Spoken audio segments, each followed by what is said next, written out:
Hey, I'm Jamey from Stonemaier Games, and today I'm going to talk about my favorite mechanism in Oathsworn. What's the subtitle? Is Into the Deepwood. Oathsworn, Into the Deepwood.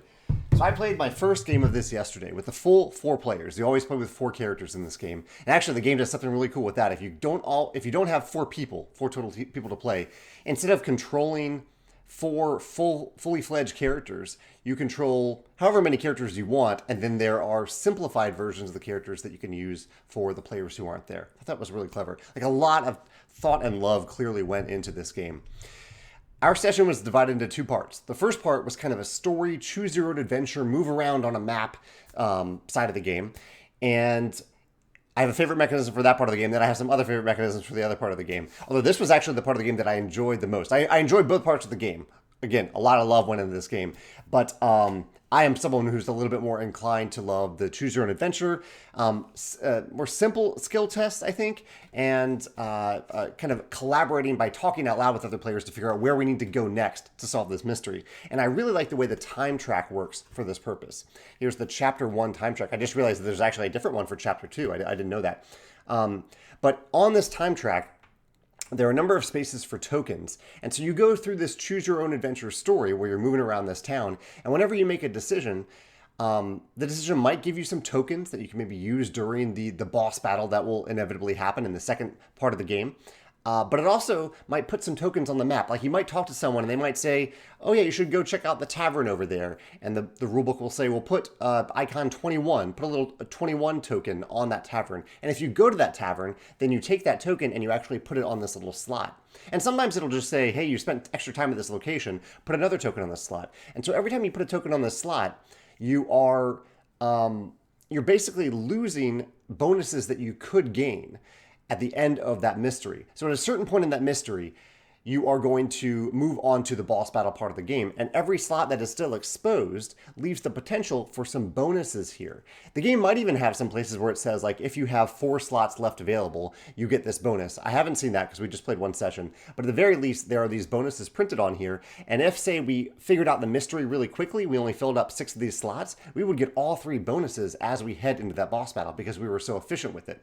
But they're not so powerful that the game is telling you, hey, you need to rush through this part of the game. You can take your time and wander through the town and talk to a bunch of different people if you want. But I really like how this time track mechanism works, along with the things that you're doing in in the town and adding different tokens to the map of that town. It made me really curious to look ahead to see what the other parts of the choose your own adventure parts of the game will look like in future scenarios. So let's move on to the boss battle side of the game, which involves a few mechanisms that are tied together in terms of what you are doing on your turn, which often involves a kind of a might skill check. So there's these big, robust skill checks built around cards that you play on your turn. And so on your turn, you'll often do some combination of moving and playing a card. And this is my first favorite mechanism here, the battle flow system. If you've followed Oathsworn, you may have heard about this really cool battle flow system. And I liked it even more than I thought. I knew I was going to like this system.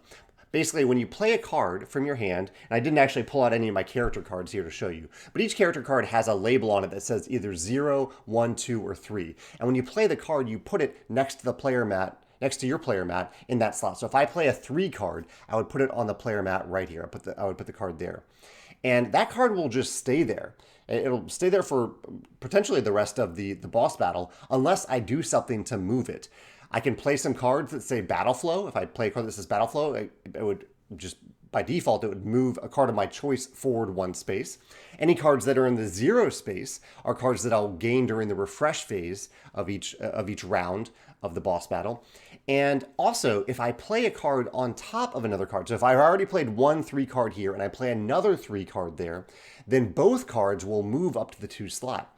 That is, I think, the really cool hook to this puzzle, in that you're not only trying to decide when to play cards, but you're also kind of incentivized to play cards that match these same numbers so that you can push them forward in the battle flow system, and even maybe push multiple ones up to the 1 slot, for example, and then play a single 1 to move all of them over to the 0 slot and refresh all those cards. It was a really nice puzzly aspect of the game that scratched the itches that the Euro side of me, which is how I'm a gamer. I'm a medium weight Euro gamer typically. I really like that puzzle here in terms of where you're playing your cards. So I really like that. I also really liked some of the the push your luck elements when you decided, when you're ready to decide how much damage you were going to deal to the boss. And by decide, I mean you are deciding not exactly how much damage you're going to deal, but you are deciding 2 key points here. One, you're going to decide, are you going to roll dice or are you going to draw cards? And you can see the cards here have a cube on them, or cube icon. And I think part of that's they're tied to a cube that can go on your player map. But also they're kind of there to remind you perhaps that it looks a little bit like a die here, because you can choose dice or cards. You could choose to draw all cards. You could choose to roll all dice. You could choose to even roll some combination of dice and draw some combination of cards. And that will determine how much damage that you deal. So for example, oh, and this is the other part of it that I think is really cool. You decide how many cards or dice you want to roll in the first place. Like there's no element of the game where it says like your might is 3, so that means you have to roll 3 dice or you have to draw 3 cards. That isn't in the game at all. Rather, whenever you do one of these attacks, for example, when you need to determine a number, you decide how many dice or cards that you want to draw or roll, up to 10. 10 is the max. So you have complete flexibility there, with the caveat being that there are blanks. And so there's 2 blanks on every die.